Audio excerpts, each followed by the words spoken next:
In the contemporary world, where people work hard to support their families and live happily, some people put themselves first in their priorities. They take care of themselves to stay healthy, look young, and live longer. Today, we'll discuss Ruth Kundsin, a person who possesses many of the same qualities. 106 years old, woman who lived a beautiful life before passing away in 2020 at the age of 103 and kept herself in good health throughout her senior years. Therefore, the topic of today's video will be 106 years old. Ruth Kundsin shares her must-see secret to health and wellness. Ruth was born in 1916, right in the middle of World War I. Ruth, who was 103 years old at the time, continued to exercise regularly and maintain a healthy weight thanks to weekly personal training sessions with Dick Raymond, a friend and personal trainer. This valued pattern of repetition lasted for over 10 years. She was unable to continue working out with Dick Raymond after COVID-19, and her family claims that her health decreased. Ruth will always be remembered for her accomplished and groundbreaking career as a microbiologist, as well as for her determination to live life to the fullest at every stage of her life. In memory of Ruth, contributions made to the South Shore YMCA will fund senior membership scholarships, enabling additional seniors to benefit from the physical and social benefits of exercise. Kundsin continued her weekly workouts at the South Shore YMCA branch in Quincy at the age of 103, showing no signs of slowing down. The South Shore Y's Dick Raymond, 69, Ruth's personal trainer, was also mentioned in the articles. He said that exercise kept Ruth just as strong as when they first started working together over 10 years ago. It's understandable if people lifting weights in a gym in a Boston suburb are unaware that the energetic woman exercising next to them is 103 years old. Ruth Kundsin exercised both her heart and her muscles, leading a more active lifestyle now than she did during the years she spent working as a microbiologist.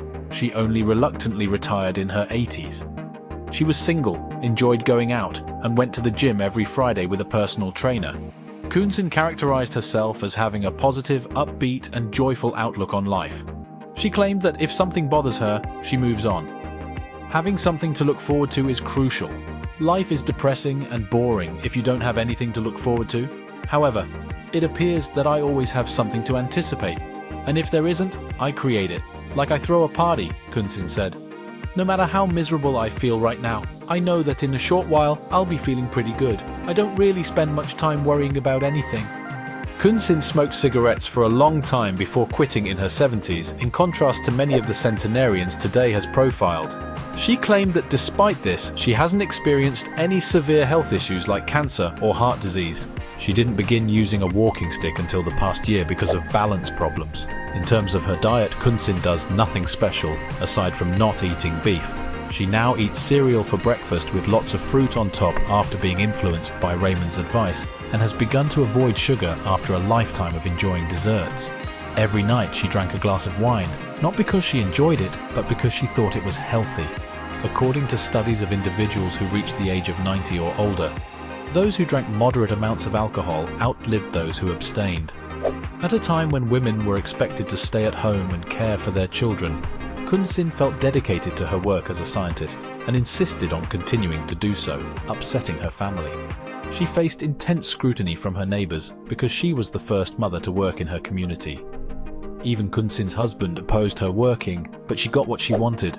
Kundsin wrote 5 books and had 150 papers published in scholarly journals. Up until the age of 81, she continued to serve as an associate professor at Harvard Medical School. She thought it would be fun to go to the gym when a friend invited her, so she's been going ever since. She participated in the senior games and competed 3 times at the national level because she particularly enjoyed swimming. At 93 years old, she began working out with Raymond. Kundsin takes care of her house, cooks for herself, and does chores in addition to her weekly workouts, which include stair climbing. Raymond has worked with other centenarians before Kundsin. He once worked with his father, who recently passed away at the age of 101. These are some pointers and techniques for living a long life. In addition to the social benefits, Ruth Kundsin knew that exercise had made her healthier. This was the life story of an active elderly woman who served as an inspiration to people all over the world. If this story inspired you, please let us know in the comments section. Take care until the next time.